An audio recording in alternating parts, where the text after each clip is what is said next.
మీరు అందరు బాగున్నారండి? తెలుగు వాహినికి దేవుడు మిమ్మల్ని దీవించును గాక. నాకంటే ముందుగా తెలియపరిచిన ప్రతి మాట ప్రభు మీ వినికుళ్ళు ఆస్వాదించును గాక. మరి మొదటిగా దేవునికి సమస్త మహిమ ప్రభావాలు కలుగును గాక. ఇప్పుడు వచ్చిన దైవజనులకి ప్రత్యేకమైన వందనాలు చెల్లిస్తున్నాను. మరి ఈ ప్రాంత పరిచర్య జరిగిస్తున్న రమణ పాస్టర్ గారికి ప్రత్యేకమైన వందనాలు చెప్పండి. ఇది కూడా చెప్పండి.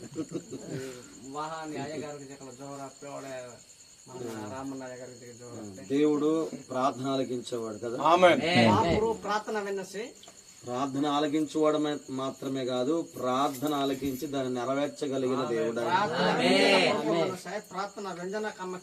మనం అందరం ఒకటి జ్ఞాపకం చేసుకోవాలి.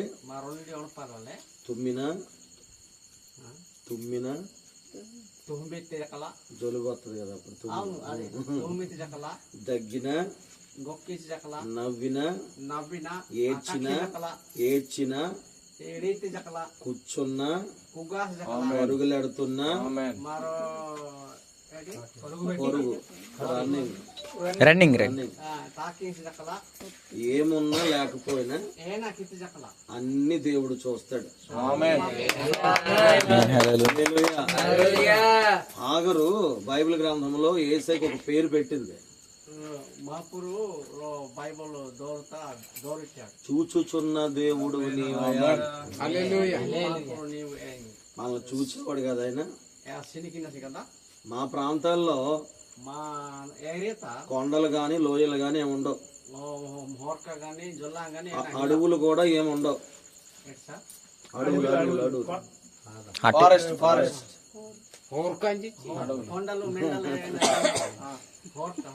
కానీ మీ ప్రాంతాల్లో అయితే లోయలు కొండలు అన్ని ఉన్నాయి.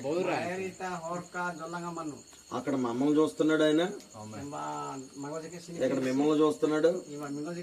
ప్రతి చోట, ప్రతి స్థలంలో, ప్రతి మనుషుల్ని ఒకలాగే ప్రేమిస్తూ చూస్తున్న నిజమైన జెర్మియా పాస్టర్ గారు ఇందాక వాక్యం చెప్తుంటే నాకు ఒక దర్శనం వచ్చిందండి. దాని ముందు పాస్టర్ విజయ్ గారు కూడా చెప్తున్నప్పుడు కూడా ఒక దర్శనం చూశాను నేను. నేను అడిగే ఒక చిన్న ప్రశ్న ఏంటంటే, ఇది దర్శనము ప్రశ్నపూర్వకమైంది.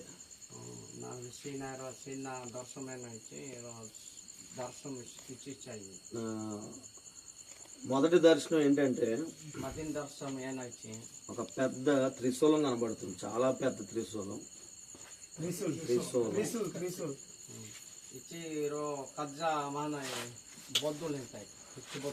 దేవతల చేతులు ఉంటాయి కదా, అది పెద్దది. అది నాకు మొదటిగా కనబడింది. రెండవది, ఒక మిట్ట మధ్యాహ్నం సమయంలో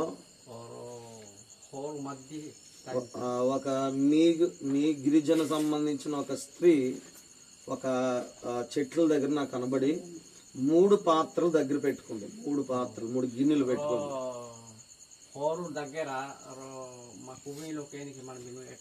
ఒక గిన్నెలో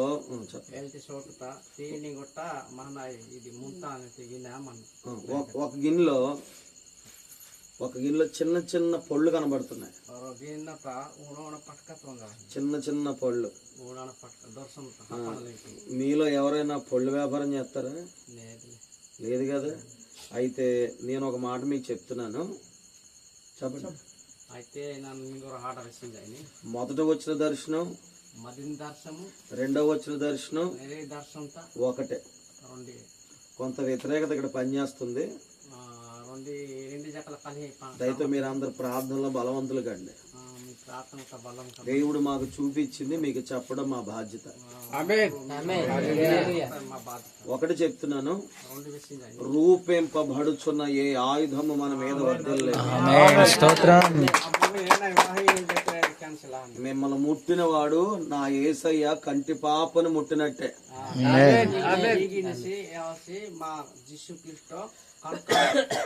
ఆ రోజు ఇశ్రాయేలు ప్రజల రెక్కల మీద మోసాడు. అప్పుడు ఇస్రాయల్ ప్రజాని మన జుజోతా జీవితం ఇప్పుడైతే మనలందరినీ తన కౌగిటిలో స్తోత్రం హల్లెలూయా దాన్ని మారా ప్రేక్షించాను ఒక ఇద్దరు కోసం నేను సాక్ష్యం చెప్తాను ఈ రోజున. వారి గురించి సాక్ష్యం వేస్తాను. అనపత్తి ప్రాంతం చుట్టుపక్కల ప్రాంతం నుండి ఏంజిల్ మించి సభ్యులు మరి ఎంతో ప్రేమతో ప్రయాసముతో మీ దగ్గరికి వచ్చారు. మరి వారు కూడా ఒకసారి వందనాలు తెలియపరిస్తే బాగుంటదేమో. ఇప్పుడున్న వాళ్ళందరికీ దేవుడు దీవించును గాక. స్తోత్రం. దేవుడు సమస్తమును చేయగలిగిన దేవుడు. రాబోయే దినాల్లో ఒక చక్కని మందిరం ప్రభు మీకు అనుగ్రహించును గాక. హల్లెలూయా.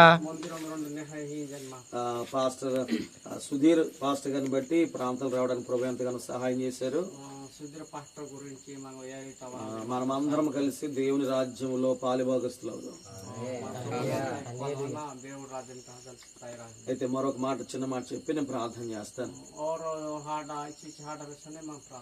మేము ధనికులం కాదు, భూస్వాములము కాము, ఆస్తులు అంతస్తులు మా దగ్గర లేవు.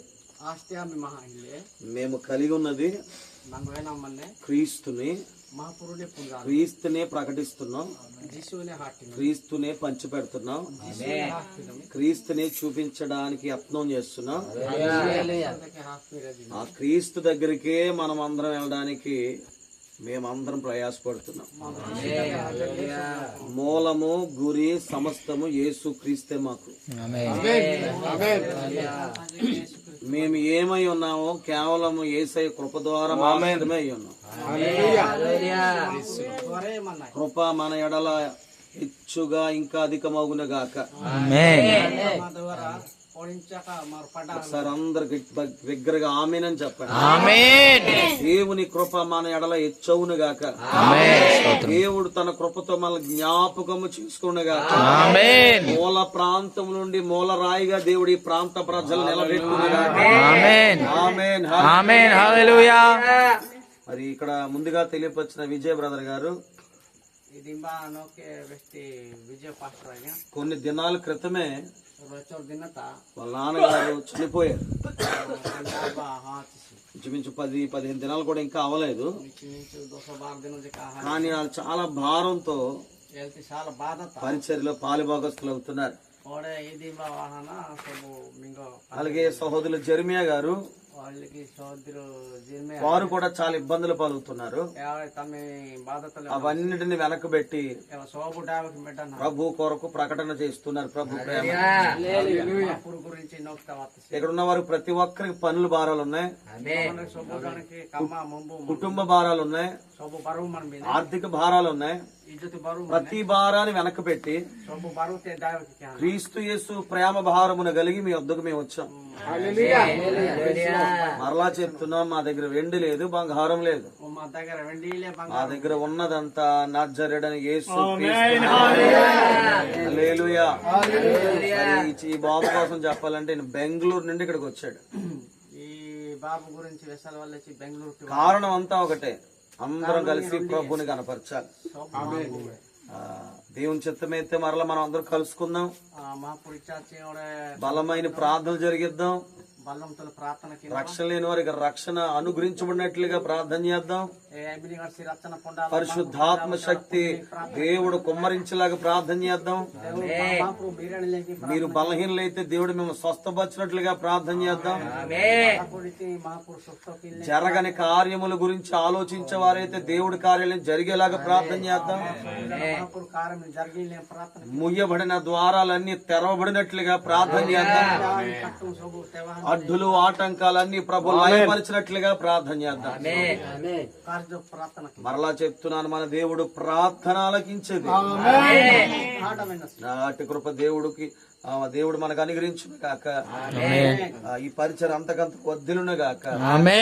దేవుడి సేవకుల్ని మీ సంఘాన్ని అంతని హెచ్చించి బలపరిచి ఆస్వాదించును గాక. ప్రతి అవసరత ప్రభు మహిమలో తీర్చబడును గాక. ఆమేన్ ఆమేన్ ఆమేన్. ప్రార్థన చేద్దాం.